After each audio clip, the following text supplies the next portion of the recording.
Good morning, good afternoon, good evening, guys. Whatever time y'all are tuning in, I certainly appreciate y'all are here.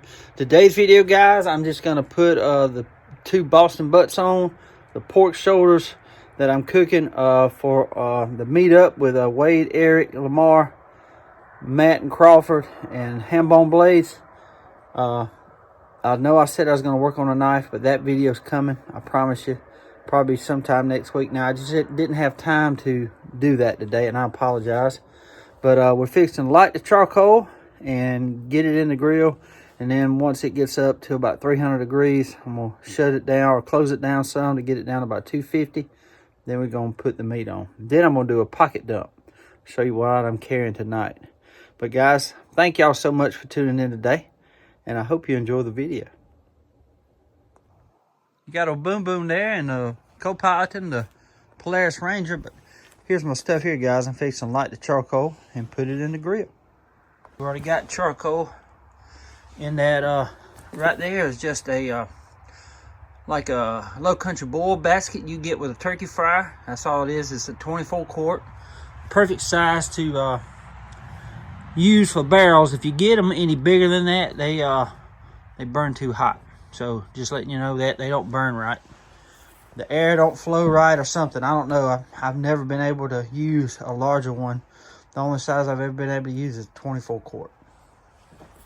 See how this works? We don't light that charcoal. We only light a few briquettes here on the basket here and dump that on top. It's like a candle effect. It burns from the top down. So I'm going to put this into the smoker. Just like so. Then we're going to throw the lit charcoal on top of that.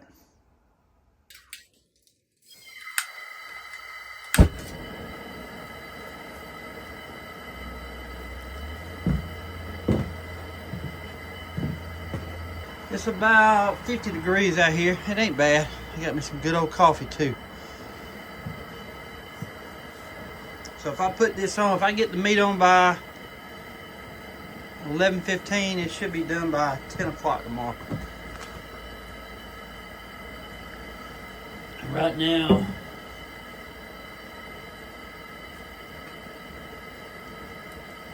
time on deck is 10:34. Hoorah.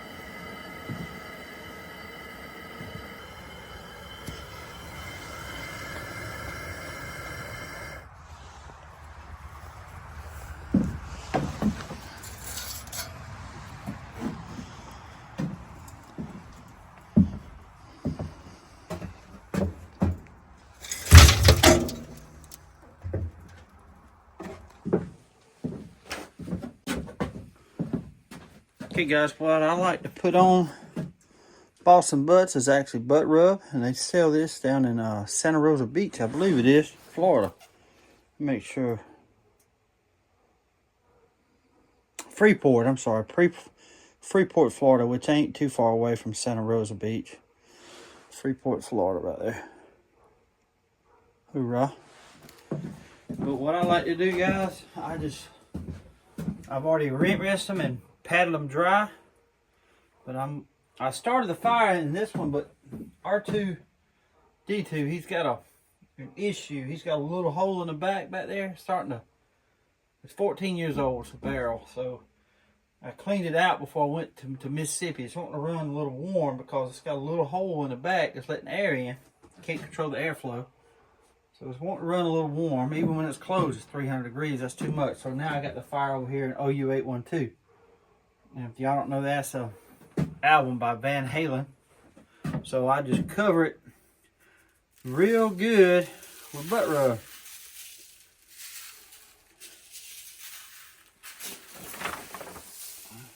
Cover it on all sides.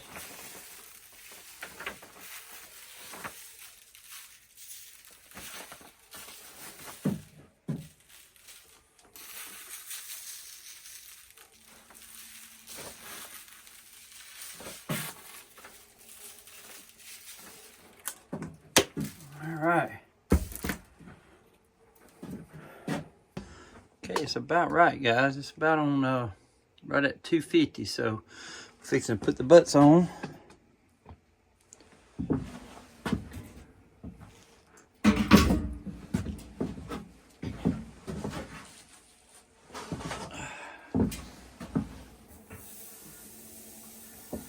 Hear that sizzle?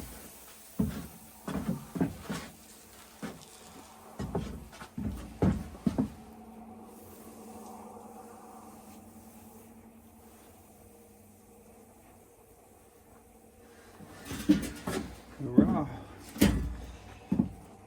It is now, it's after 11. Let me take the gloves off and I'll tell you exactly what time it is.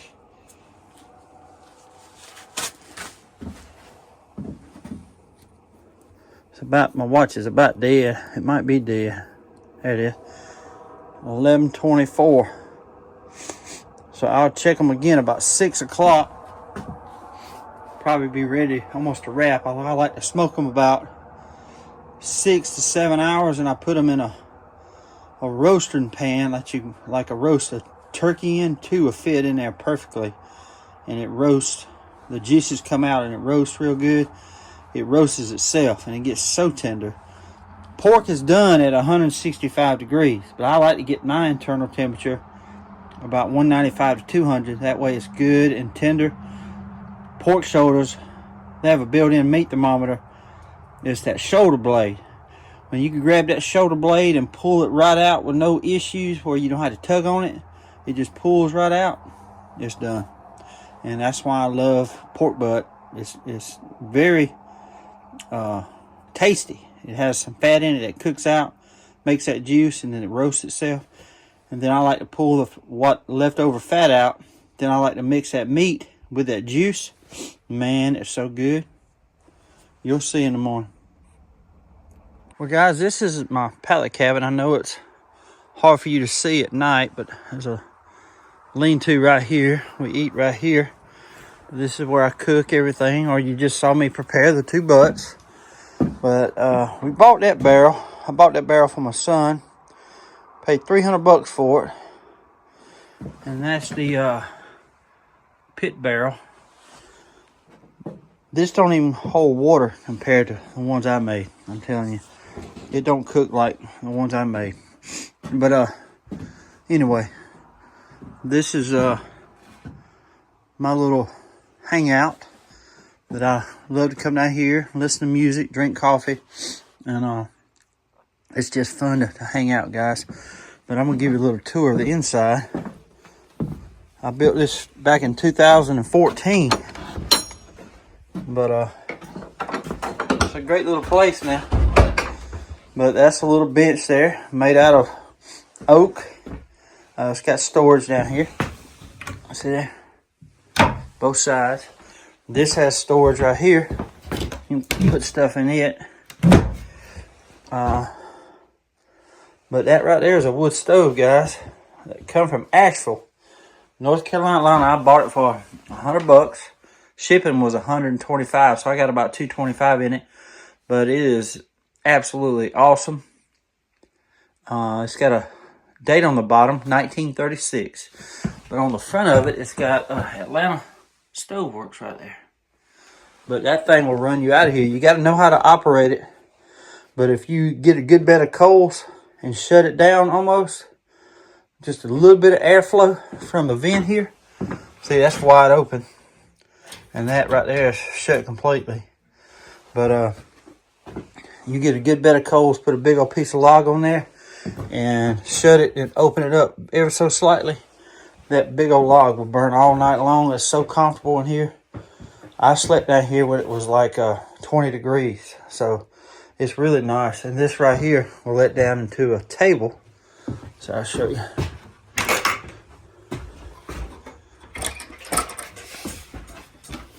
See here. See right there.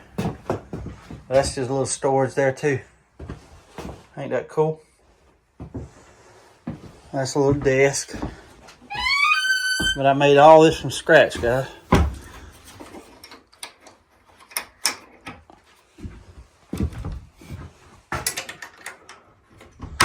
I bought this at an antique store near Richlands, North Carolina, when my son was stationed up that way. But it's just a cool little place. Now this right here is my wife's granddad's saw.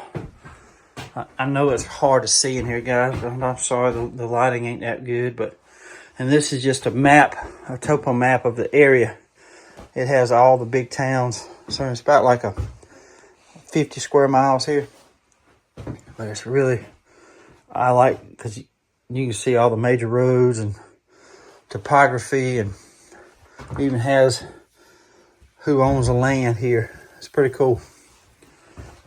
But that brick right there, I actually dug that up.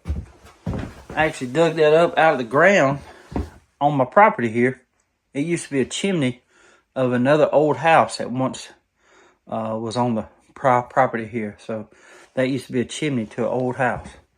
But I dug it up, made the I don't know what you call it. I hate to say what I think I'm gonna say.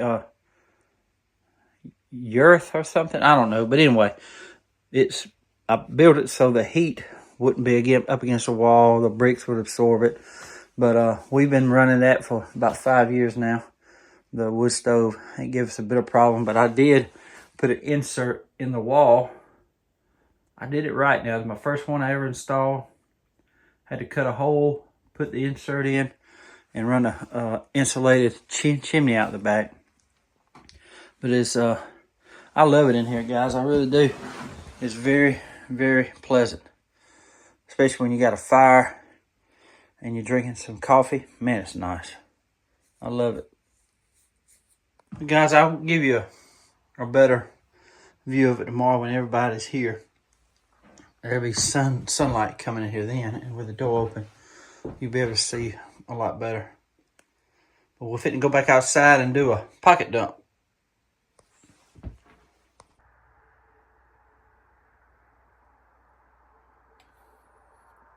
Okay, guys, first thing I got on me, you know what it is.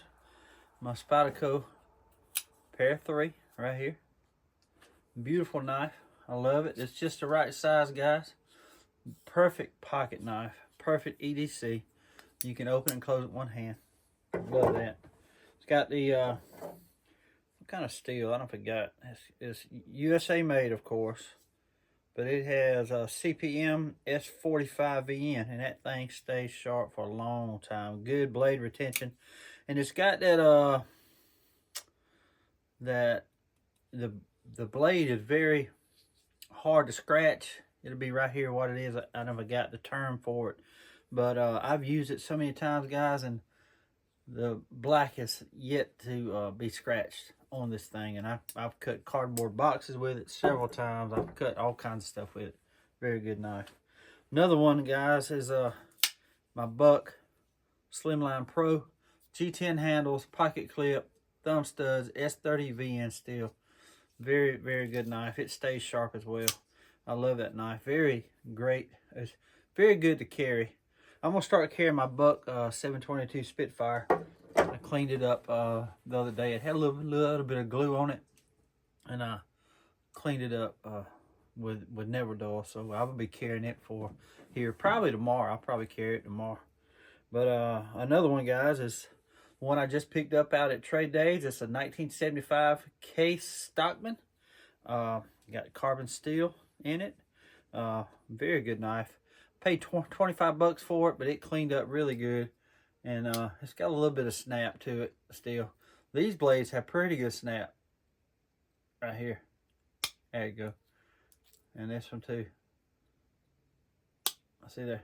I had to re-profile that sheepfoot blade. It was kind of, it had like a, it was wide here, then sunk in where they'd sharpened it too much. But it's straight now. It's just a good blade. But it's bone handle too. I love it. 1975. Let me check this fire real quick, guys. It's starting to smoke up really good. That's about right.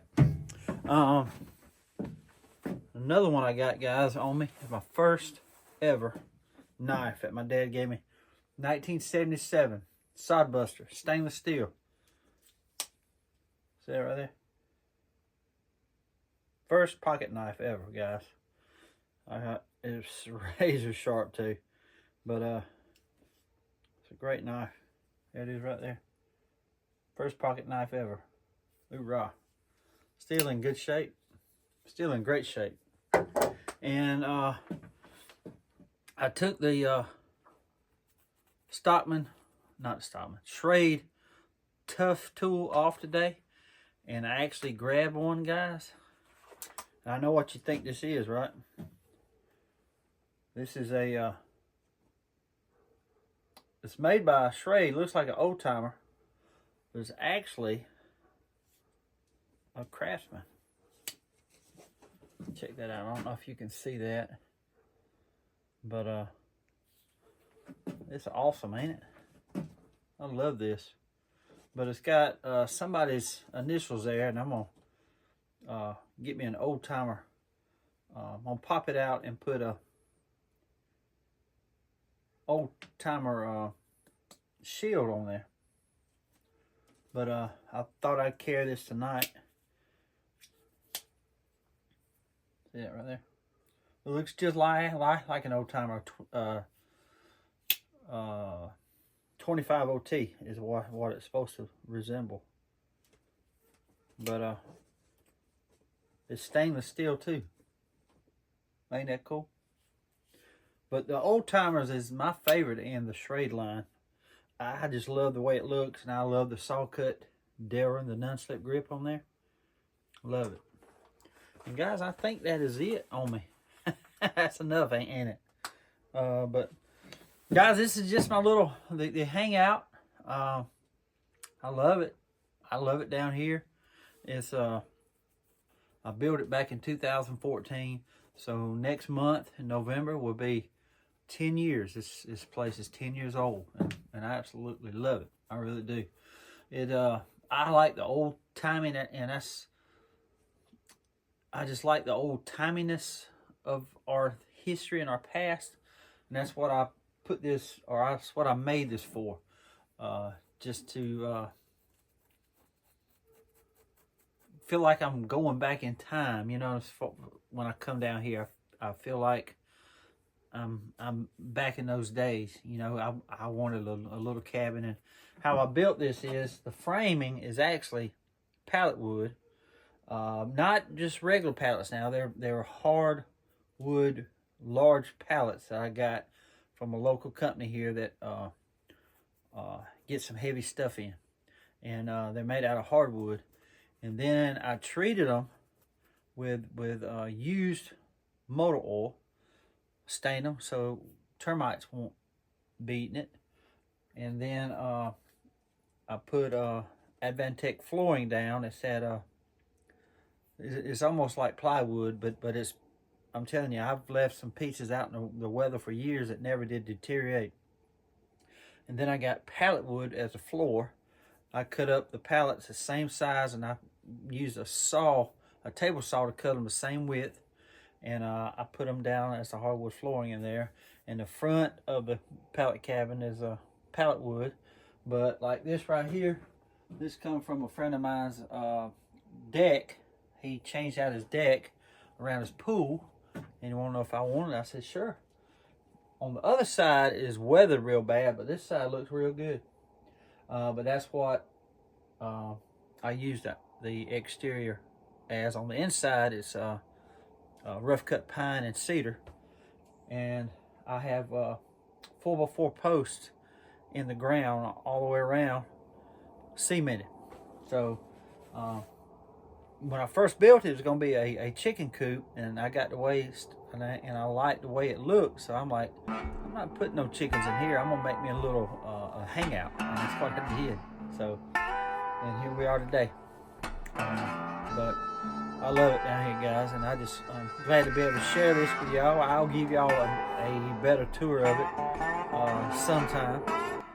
Anyway, guys, I just want to thank y'all for tuning in today. I want to say God bless y'all. Until we meet again, guys, I'll be like a good night. Stay sharp. I'm the knife doctor on the road. Hey, what you want for these, bud? Baby, oh baby, so many stories told. USA made, fixing those springs, handles repaired, they shine and they shine. market, pawn shop, About $35. antique stores. Searching for That'd be treasure. like $5 for Always something. room for 5 more.1/4, 1, 2, 3, How about 4, 5. 25? And That's Eric, fine. Yeah. Lamar and Glenn. A lot of them are broken Talk too. and trade, where the stories never end. Yeah, but they're kind of unique. From rusty tanks to polished Kind of there. gleams, we bring them I'll do back. 30 with you. How about that? Whoa,